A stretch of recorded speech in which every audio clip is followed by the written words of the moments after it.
Today we're going to talk about studio must-haves. Here we go.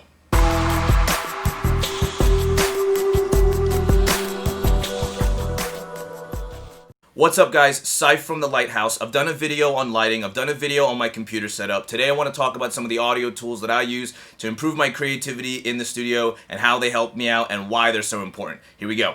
So I'm going to break this up into three categories. We have MIDI triggers, we have audio inputs and outputs, and then we have utility. Starting off with MIDI triggers, I have the Launchpad Mini and the Launchkey Mini. These are awesome. They're right on the desktop, easy to plug and play. I can take them with me to project sites. It lets me get ideas out really fast. They're under $100, and in terms of having the pads, I can use that for lighting control. Obviously it's MIDI, so I can assign it to any platform that I want. That gives a lot of flavor. It lets you do things with your hands that are maybe a little more cumbersome with fingers. So I like this for creative input. And then also, if I want to move to a larger scale keyboard, I have my Impulse25 semi-weighted keys. It's got pads, it's got arpeggiation, all the standard stuff. I like the 25 key size, it's perfect. I like to move my studio around a lot and stay versatile depending on what project I'm doing. So this allows me to do so, and I keep my larger keyboards in the closet. So apart from that, I have the Roland DJ-808. I use this more for live performance and workshopping ideas.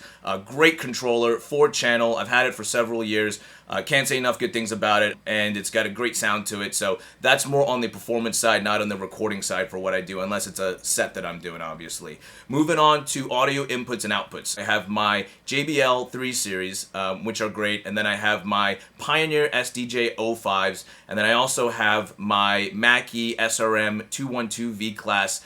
They are flat response PA, they're larger. I just added them to the studio, so I'm not going to do a review on them right now, but I will get to that another time. And then I have my MRS-10 subwoofer by Mackie. And the subwoofer is awesome too, because obviously when I'm working on electronic music or anything with really low end, I want to feel that natural reproduction of sound that you're not going to get from a woofer on a monitor. You actually need a subwoofer. So that really helped up my game as well. I would definitely recommend that. You don't necessarily need a whole bunch of studio monitors, but obviously as you get comfortable with your tools, it's nice to have a variety of options. I'm monitoring and controlling all of these things with my Big Knob Studio Plus. I have plenty of sources in. I can USB directly into the computer, so I'm eliminating the need to have to use cables and stuff like that, which might increase some of the feedback or noise that I'm seeing that I don't want. And the big knob is awesome. I can switch between which references I want. I can turn off my sub and turn it on. And basically, it's kind of a must-have once you get above like a pair of monitors. You need something to really make your workflow a lot easier. In other terms of utility and functionality, I added a Furman power conditioner to the mix because I was getting a little bit of electrical feedback and I wanted to just remove any occurrence of that. Totally worked.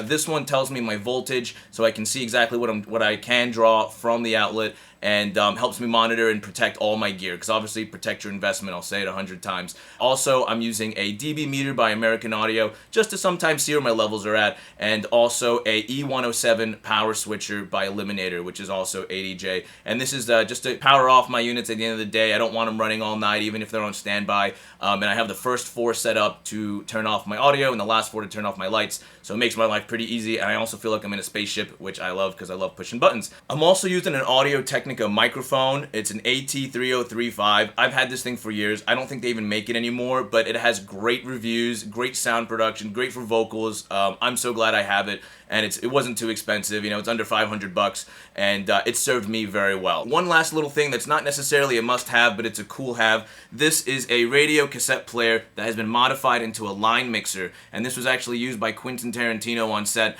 so he could view and hear the playbacks of the scenes in the field and not have to go right back to the studio. This was crafted many years ago by a technician who works at Astra AVL and was gifted to me. Pretty cool piece of history. Just something that nice to have a little bit of the old around when you have a lot of the new as well. Now, having all of these tools available to me means I can workshop ideas a lot faster. I can adjust and gauge the sound a lot easier, and happy ears is a happy life, I guess. So hopefully you liked this studio walkthrough and got a couple ideas on how to improve your own. I'd love to hear if you have any ideas on what I should add to my studio and what's working for you and what's a must-have. And if you want to purchase any of these items, head to AstraAVL.com. They'll take care of you over there. And if you found this helpful, obviously, please subscribe, like, follow, yada, yada, yada. But seriously, I'm going to be doing a video every week, so if you found this helpful, then subscribe so that you can keep learning and I can keep sharing. Thanks, guys. Have a great one. Stay safe.